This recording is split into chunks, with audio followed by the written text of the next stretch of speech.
Bienvenido, mi gente, a un capítulo más de Desprogramado. Estábamos un poco ausentes, pero estamos aquí y hoy tenemos un tema interesantísimo. Hoy queremos desglosar, decodificar, desmitificar la parábola del hijo pródigo. Una parábola que se ha dicho un millón de cosas sobre ella, pero todo lo que yo he escuchado sobre la parábola del hijo pródigo no se acerca, pero por nada, a lo que nosotros vamos a tratar hoy aquí. Incluso revelaciones se han hecho sobre esto gigantes, pero creo que todo eso se ha quedado corto. Pero antes, no olvide suscribirse, darle like al video y compartirlo, deje su comentario, apoye el canal. Aquí vamos a hablar temas muy profundos. ¿Qué tú dices, Gerardo? Claro, claro, teníamos un tiempecito, sí, que no estábamos por aquí, pero aquí estamos.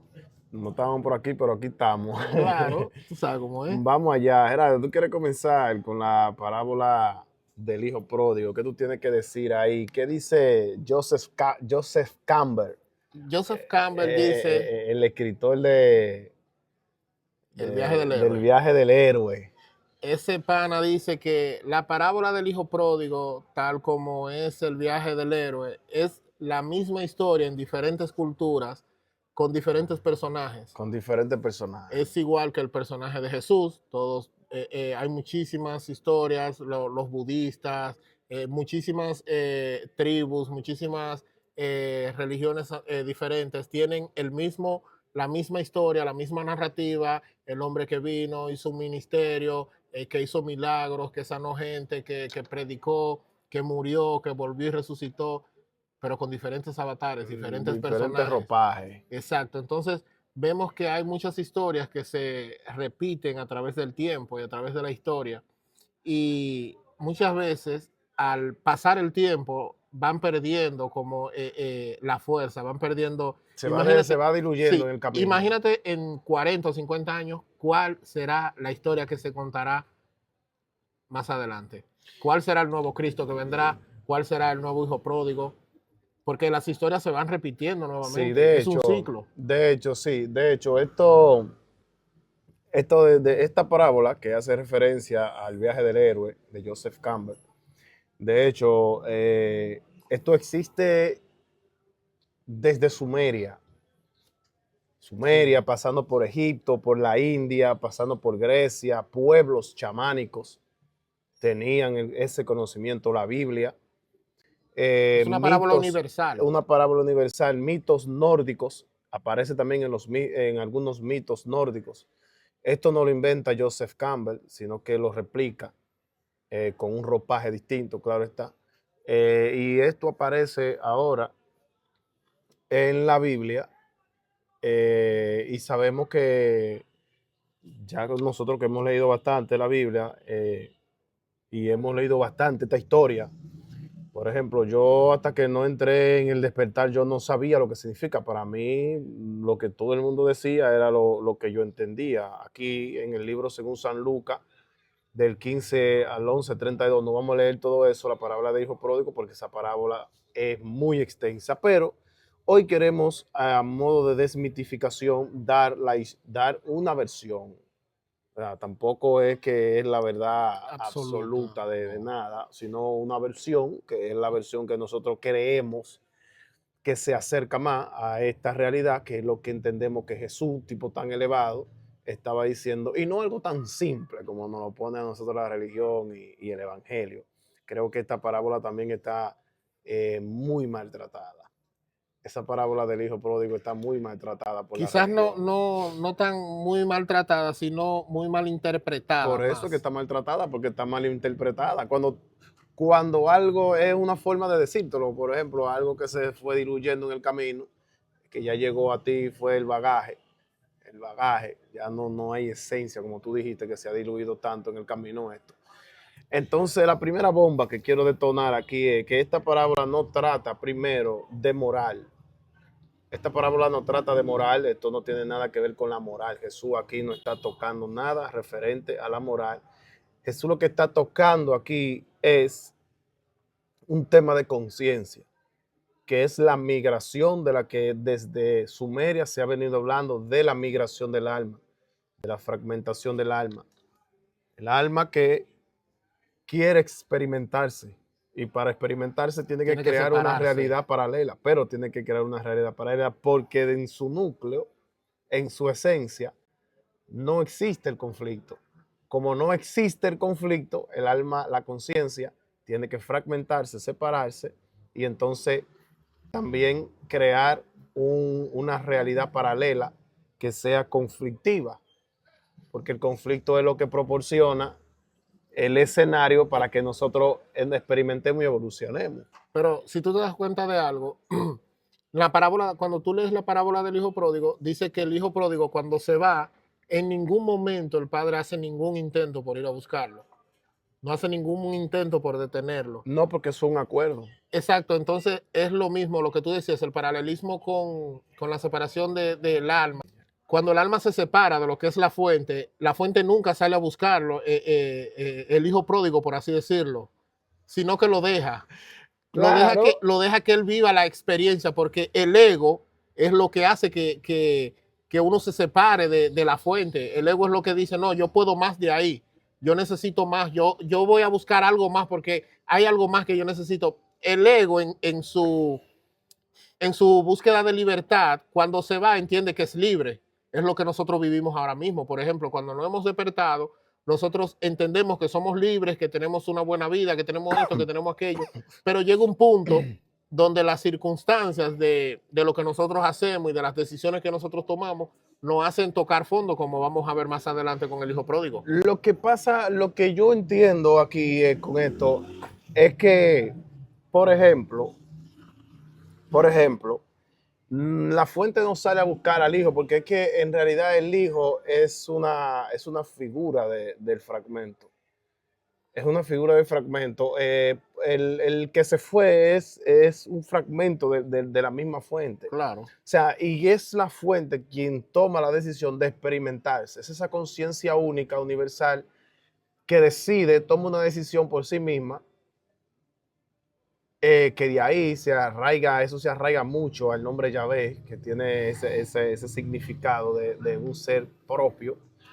Él es quien toma la decisión de experimentarse y para experimentarse, pues se fragmenta, se divide. Entonces ahí es donde aparecen todos estos personajes, ¿verdad? Pero es la misma fuente, o sea, nosotros no estamos, nos estamos experimentando, pero no estamos separados de esa fuente. Ahora, en parte, nosotros estamos más trabajando desde el ego, Sí. que es donde está, es la trampa que hay que romper, que hay que traspasar. Y que el ego no es malo tampoco. Es parte de todo. El ego es parte del juego. Y vamos a ver cosas muy interesantes porque aquí aparece el Satán, que aparece en la Biblia, en todas las religiones, el diablo, el Satán, que tampoco es lo que se ha dicho, y lo vamos a hablar así, que no se despegue de esto, porque esto se va a poner súper interesante, solamente estamos haciendo un preámbulo. Entonces, lo primero que hay que notar aquí es que el hijo no se va porque es rebelde, No. como nos lo vendió la religión. El hijo se va por un acuerdo, porque esto hay que entender que la parábola es una figura, es una metáfora. Lo que Jesús está hablando es una metáfora, y el hijo lo que representa, o sea, la conciencia toma ese personaje. Estamos hablando del hijo que se va, pero es la conciencia que migra de su casa para tener una experiencia evolutiva. Lo vamos a ver más adelante, esto se pone bueno. Entonces, lo primero que hay que desmitificar aquí y lo primero que hay que cancelar aquí es la falsedad de que el hijo pródigo se fue porque era rebelde. Eso lo dice la religión. Eso es Roma quien mete esa paja ahí. Y ya por ahí entonces entra la rebeldía y por ahí entonces te mete el pecado y el castigo eterno y ve cómo se va enlazando todo porque Roma es experta jugando con la mente de la gente. Entonces, falso. Es totalmente falso. En el texto no hay juicio moral del padre. No lo suele buscar como tú dijiste, pero tampoco hay un juicio moral del padre sobre el hijo. Date cuenta. Sí. O sea, el padre entiende la importancia porque el hijo se está independizando, porque quiere que tener una experiencia de separación, tener su propia experiencia, experimentar. Él quiere que le den la oportunidad de ser. De ser, que le corresponde por ley. Entonces, eso es lo primero. Segundo, no lo llama pecador, lo llama pecador la iglesia. Es quien llama al hijo pródigo pecador. El padre nunca vio a su hijo como un pecador. Tercero, no lo amenazó. No lo amenazó. Vemos una relación completamente limpia. Entonces el hijo pide que su herencia. En lenguaje simbólico, la conciencia reclama su individualidad. Esa es la herencia que está reclamando. Escucha esto, porque la plata que se ve, lo que representa, o sea, porque te estoy hablando que es una parábola simbólica, es Claro, símbolo, un paralelismo. un paralelismo. Entonces, cuando el hijo pródigo pide la herencia simbólicamente, lo que representa es la individualidad. Y la individualidad es lo que le va a permitir a él poder tener la experiencia que él quiere y que necesita para evolucionar. Que te das cuenta que cuando estaba trabajando por allá con los cerdos, dice que volvió en sí, despertó. Entonces el Pero viaje no fue malo. todas esas partes, incluso la parte de que Jesús mencione que él tuvo que comer de la comida de los cerdos y tuvo que cuidar cerdos, todo eso tiene un impacto muy profundo, porque para los judíos los cerdos son un nivel de inmundicia, lo más como lo despreciable. Entonces, Bueno, cuando él llega a trabajar con los cerdos, él se da cuenta de que él se convirtió, él estaba sirviéndole a lo que él despreciaba. bueno, hay una carta, la carta del apóstol Bernabé, dice que Dios nunca le dijo a los judíos que no comieran cerdo. Dice él en su carta. La carta de Bernabé es apócrifa, apóstol Bernabé. Pero dice eso, y la carta dice que Dios nunca le dijo al pueblo que no comiera carne de cerdo, sino que no tuvieran la actitud del cerdo, que después de ser limpiado, que de hecho lo dice Jesús, Sí, que después de ser limpiado volvían al lodo. Porque es lo que te estoy diciendo, la interpretación, el enfoque, la mira en lo que, como la tenemos. Ese enfoque está demasiado contaminado, demasiado religioso. Aquí hay unos paralelismos muy poderosos.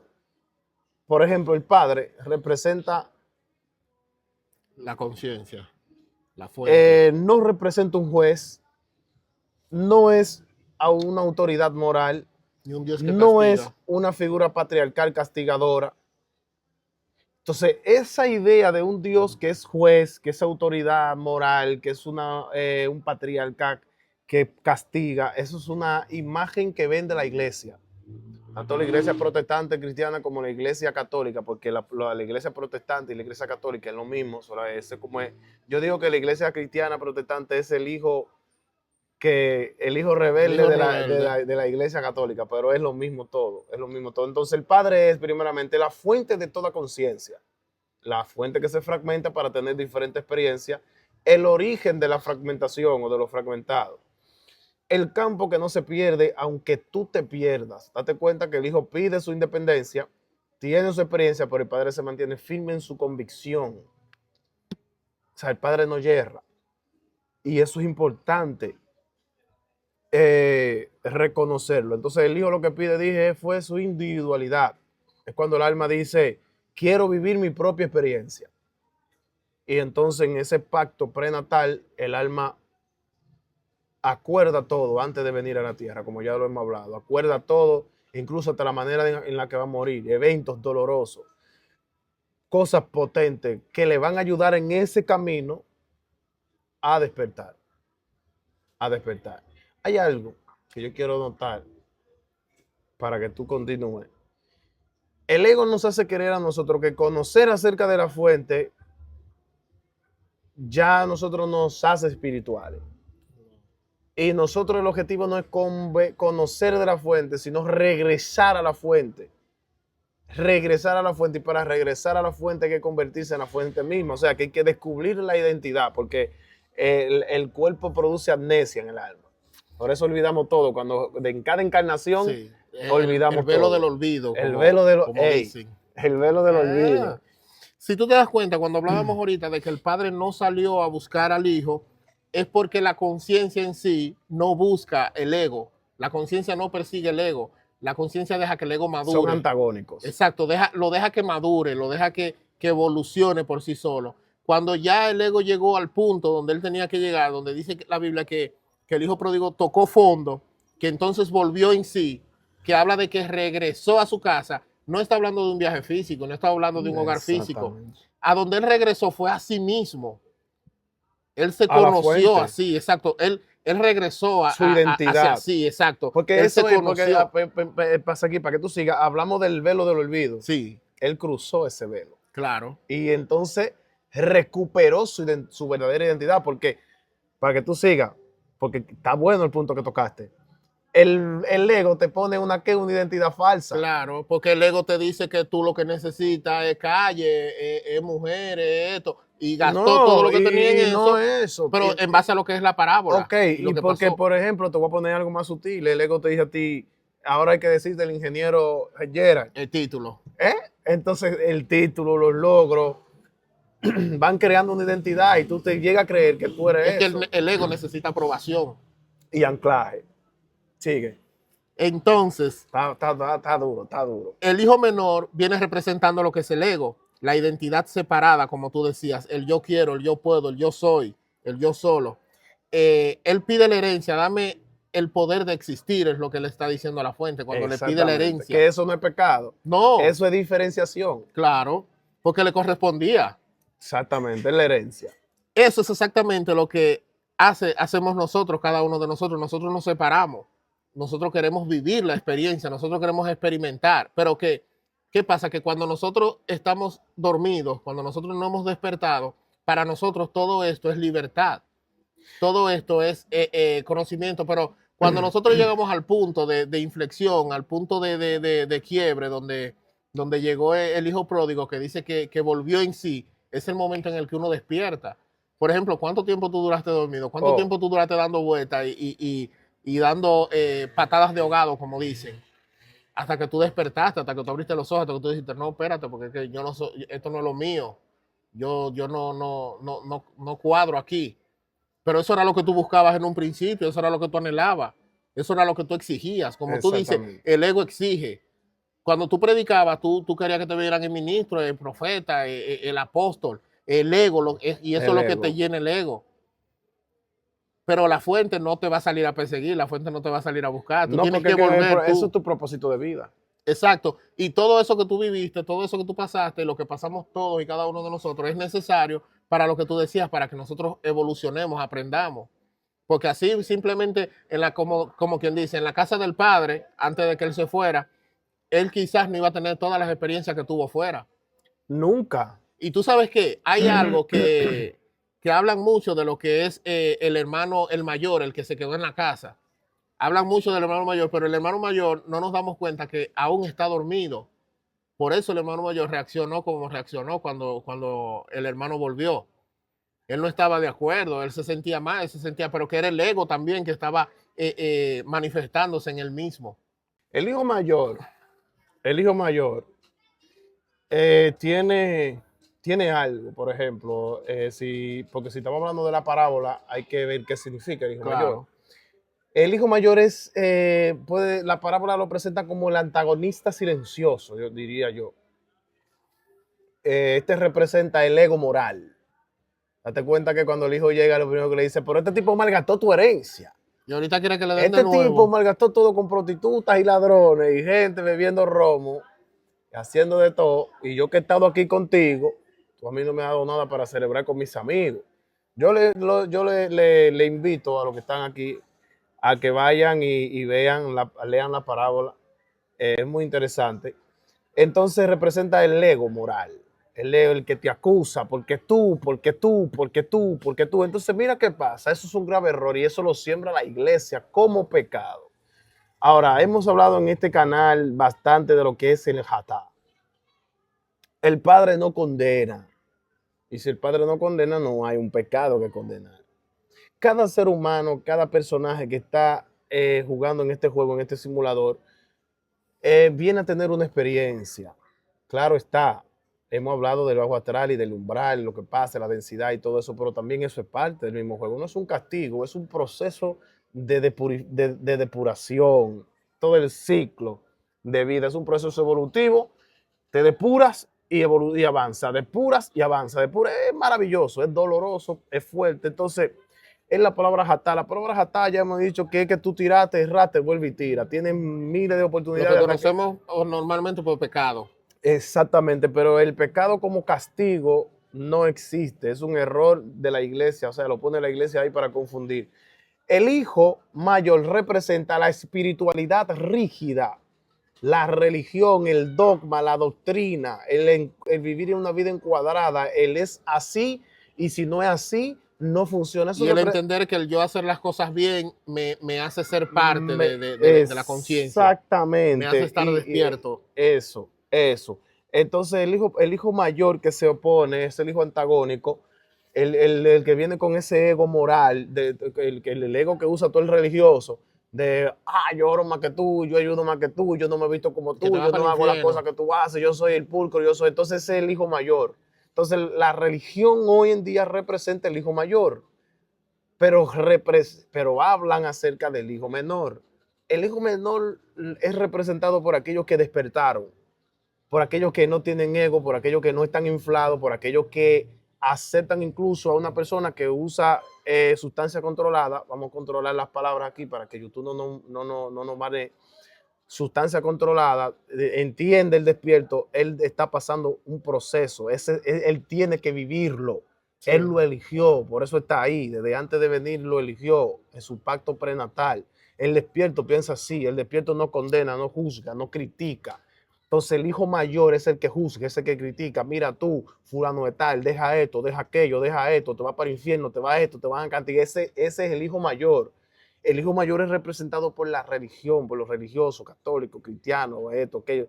Ese es el hijo mayor. Entonces, el yo correcto, pero desconectado, eso representa el hijo mayor. Entonces, el texto dice, vino una gran hambre a aquella provincia. No dice, Dios castigó. ¿Está entendiendo? El texto lo que dice que vino una hambre sobre aquella provincia. El hijo estaba trabajando allá.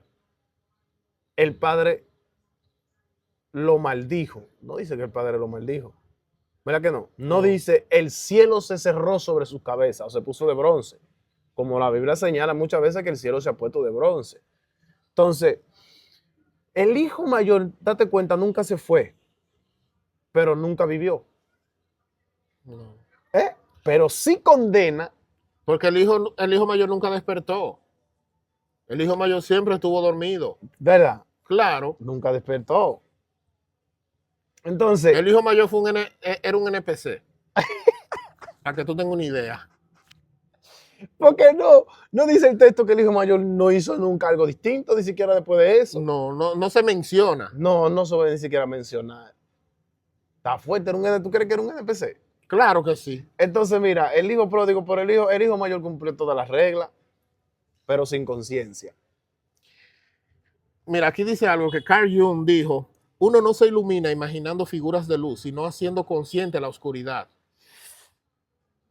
Duro, Carl Jung. ¿Tú entiendes? Claro. O sea, yo no voy a hacer, yo no voy a adquirir una evolución, no voy a adquirir un nivel de ascenso espiritual porque yo haga las cosas bien, porque yo sea una buena persona, porque yo haga esto. Cuando yo hago consciente la oscuridad que hay dentro de mí, las sombras que yo tengo, cuando yo comienzo a controlar eso, cuando yo entiendo que yo tengo una sombra en esta parte. La identifica primero. Cuando tú identificas. Que ahí es donde se nos hace difícil a nosotros identificar. Porque es que el ego no te deja, el ego te la justifica. El ego te dice, no, eso no es que tú estás mal, lo que pasa es que fulanito hace tal cosa y tú tienes que, ¿tú me entiendes? Y siempre pasa así, justificamos las cosas que tenemos que cambiar. Y yo siempre digo una frase que es, cuando tú no logras cambiar algo, esto termina cambiándote a ti más adelante. Sí, mira eso. Dice que vino una gran hambre, entonces la escasez aparece como conciencia natural, no como castigo divino. Cuando la conciencia se identifica solo con la materia, aparece el vacío. Aparece el vacío. Ahora, la conciencia nunca se va a identificar con la materia. No. Va a reconocer la materia para utilizarla a su favor. La que se identifica directamente con la materia es el ego. Es el ego. Ahora, eso no es un castigo. Es desalineación. Es que se está desalineado, desajustado. Ese está desajustado, no es un castigo. Te digo esto, el reclamo del amor del hijo pródigo, ¿cómo tú interpretas esa vaina del hijo mayor, perdón, de que se quedó? Carencia. Carencia pura. Dormido, inconsciente, indolente, Del duro, ego. ¿verdad? Dejado, dominado por el ego completamente. Mira esto. El tipo le dice en la parábola, nunca me diste. Reclama al padre, nunca me diste. Eso es una víctima espiritual. Víctima El ego espiritual. justificando, pero todo lo que está aquí es tuyo, pero tú nunca me lo diste, pero es tuyo. Víctima espiritual. Tenía todo y no supo qué hacer con ello. Es como el típico religioso que está esperando a Cristo y quiere que Cristo venga, pero según Cristo está en ellos, entonces no hacen nada con el Cristo que está en ellos. Entonces tú no haces nada con el Cristo que está en ti, pero está esperando que venga otro. O que venga el Cristo. Pero tú lo tienes, pero lo está esperando. Para el ser humano es más fácil esperar un salvador que venga a solucionarte Que los problemas, salvarse ellos. que tú reconocer que tú eres responsable de cada cosa que tú haces, porque hay no se me olvidó el nombre de él, que él dice, cuando tú despiertas, lo más difícil es tú darte cuenta de que tú no puedes echarle la culpa ni la responsabilidad de A las nadie cosas que más. pasan a nadie más que a ti. Y eso es lo más difícil. Exactamente. Y eso es lo del religioso, que es más fácil esperar un Cristo para que te resuelva los problemas y culpar a un Satanás de que te está todo lo atacando. malo que tú tienes adentro, de todas tus fragmentaciones. Es más fácil eso que tú hacerte responsable. Claro, de todos tus traumas, de todas tus situaciones sin sanar. El diablo se levantó, me cortaron la luz, varón, pero fue que usted no la pagó. No la pagaste. ¿Por qué no No, la pero pagaste? que el diablo me está atacando. No, el diablo no te está atacando. A ti se te olvidó pagarla, te comiste los cuartos y no la pagaste y te la O cortaron. no trabaja porque está ministerio a tiempo completo. De que Dios lo llamó y lo que esté pasando hambre y pasando vergüenza y pasando calamidad. Yo no entiendo. Entonces, mira lo que pasa. El hijo mayor también representa el mérito imaginario. El mérito imaginario, ese mérito, yo me merezco todo. Yo me merezco todo, yo me merezco todo, yo me merezco todo, yo me merezco todo. Amor condicionado también representa eso. El padre le dice, todo lo mío es tuyo ya. O sea, siempre estuviste en la casa, pero nunca lo supiste. ¿Eh? Qué vergüenza, bro. ¿Sabe lo que es? Está fuerte. Pero el tipo tiene un ego cabrón para atacar al hermano y decir, no, tú eres esto, y sacarle esa lista y tratar de humillar al hermano delante de todos los invitados y la gente que estaba ahí. ¿Está entendiendo? Entonces, el mito número 3, apacentar cerdo, degradación moral.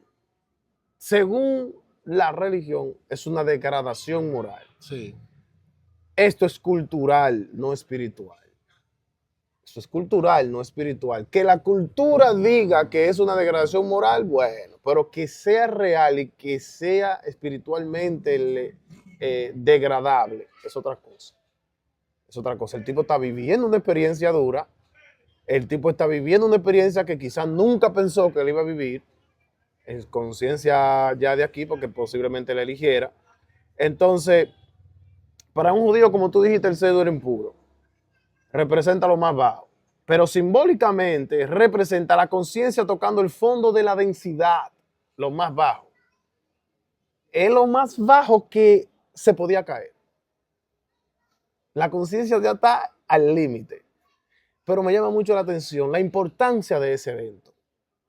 Porque precisamente en ese punto fue donde se produjo la ruptura. Sí. Precisamente en ese punto del hijo pródigo fue que se produjo la bendita ruptura que le abrió los ojos. Que lo hizo, como dice, volver en sí. Pero el tipo fue responsable. Porque el tipo reconoció. Y cuando volvió en sí se dio cuenta de la realidad, dijo, espérate, pero yo en la casa de mi papá. Lo que es muy distinto a que ahora hay tanta gente que por WhatsApp te hablan de revelaciones poderosas, pero cuando tú lo ves predicando con un micrófono en la mano, lo que están hablando es toyo. Y eso es lo que da mucha vergüenza. Jesús a ese grupo de gente le llamó hipócrita. Que se ponían careta para actuar en los teatros. Cuando el hijo pródigo dice que volvió en sí, él no pidió perdón. No Ya se tenemos arrepintió. 27 minutos y pico, vamos a hacerlo corto. vamos a ir cerrando Claro, para claro. que la gente no se canse. Entonces hacemos otra parte. Cuando dice que él volvió en sí, lo que hizo fue que recordó quién él era. Él dice que él recordó que en la casa de su padre, cuando tú recuerdas, el momento cúspide de despertar es ese, cuando tú recuerdas. Porque cuando nosotros vinimos aquí, lo hablábamos al principio, tenemos lo que es el velo del olvido. A nosotros en nuestra conciencia es borrada. Cuando viene aquí a la tierra, el objetivo es recordar quiénes somos. Cuando dice que él recordó quién era y lo que él tenía y lo que él hacía, él está comenzando a recordar. Este es el primer paso para tú despertar, es recordar. Luego dice que recuperó la conciencia y despertó. O sea, el tipo estaba literalmente dormido. Y en el proceso que él vivió, en lo que él experimentó aquí, eso fue lo que lo hizo a él, volver en sí, lo hizo al despertar, lo hizo a él recordar. Y cuando habla de que él volvió a su casa, era como te decía ahorita, fue un viaje introspectivo, no fue un viaje a la casa. Como nosotros decimos, el viaje del chamán. El viaje del chamán. El viaje de la sabiduría. El viaje del héroe. Todos esos viajes son de vuelta a la fuente. Por ejemplo, mira algo para yo cerrar con esta parte. En los cerdos aquí, y vamos a desmitificar cada uno de los elementos que aparecen aquí en esta parábola, que son bastantes, aparece el anillo que volvió en sí, todo eso vamos a desmitificar. Los cerdos, este símbolo es quirúrgico, aquí este símbolo aquí hay con bisturí. Para el judío era un animal impuro, como ya dijimos, pero también representa instinto. También representa instinto, materia cruda. Si nosotros decodificamos esto, representa la conciencia atrapada en la supervivencia y representa vida impura, pero reactiva. Lo que representan los cerdos aquí en esta parábola es la persona que vive atrapada en la reactividad, la persona que no tiene ningún tipo de conciencia. Tú me hiciste algo, ¡boom! Me abalancé sobre ti, te dije 1.000.000 de vainas. Y vive reaccionando a los eventos sin conciencia, atrapado en una densidad macabra, una densidad oscura, porque no hay ningún tipo de conciencia. No es ni siquiera consciente de las cosas que dice, de las cosas que habla. Date cuenta, no puede observar sus pensamientos. Por eso es que él se eleva cuando vuelve en sí. Dice, pero ven acá. Mira el entorno, mira todo. Dice, hey, yo caí bajo. Yo estoy profundo. Date cuenta. Entonces, eso es vivir atrapado ahí. Entonces, esto no tiene que ver nada con maldad. Esto no tiene que ver nada con pecado. Esto no tiene que ver nada con eso. Esto tiene que ver con el alma, el espíritu de nosotros, ese pedazo del Creador que viene a esta realidad, a este simulador que nosotros ya hemos hablado aquí, que nosotros no estamos aquí estamos nosotros teniendo una experiencia dentro de este juego, de este simulador, y venimos a tener una experiencia en la que la materia, que es esta densidad tan profunda, nos proporciona el escenario perfecto para que nosotros nos enlodemos aquí en esta posilga de cerdo y que desde aquí, desde esta densidad, nosotros podamos elevarnos más profundo. Pero esto apenas comienza, esta es la introducción, así que espere el próximo capítulo. Vamos a dejarlo hasta aquí y volvemos la próxima semana con la segunda parte. Con la segunda parte. Así que, gente, denle like, comente, deje un comentario y comparte el video. Gracias por estar aquí.